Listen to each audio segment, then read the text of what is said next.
Breaking news ఉపరాష్ట్రపతి జగదీప్ ధన్ఖడ్ కు అస్వస్థత చోటు చేసుకుంది.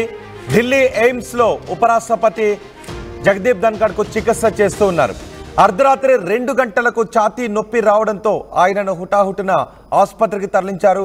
ఆసుపత్రిలో ఉపరాష్ట్రపతికి చికిత్సను అందిస్తున్నారు డాక్టర్లు. జగదీప్ ధన్ఖడ్ కు ఎయిమ్స్ కార్డియాలజీ హెడ్ రాజీవ్ నేతృత్వంలో చికిత్స జరుగుతున్నట్టుగా తెలుస్తోంది. ప్రస్తుతం ధన్ఖడ్ ఆరోగ్యం నిలకడగానే ఉంది అని వైద్యులు చెబుతున్నారు. ధన్ఖడ్ పరిస్థితిని తెలుసుకోవడానికి ఎయిమ్స్ కు జేపీ నడ్డా కూడా వెళ్లారు. పూర్తి సమాచారం అందించడానికి మా ప్రతినిధి గోపి మనకు అందుబాటులో ఉన్నారు. గోపి, ధన్ఖడ్ ఆరోగ్యం గురించి వైద్యులు ఏం చెప్తున్నారు? ఉపరాష్ట్రపతి ఎయిమ్స్ లో ఆయనకు చికిత్స అందిస్తూ ఉన్నారు. ఉపరాష్ట్రపతి జగదీప్ ధన్ఖడ్ కు ఒక్కసారిగా ఛాతీ నొప్పి రావడంతో ఆయన ఎయిమ్స్ కి తరలించారు. ఎయిమ్స్ ఐసీయూలో ప్రస్తుతం ఆయనకు చికిత్సను అందిస్తూ ఉన్నారు.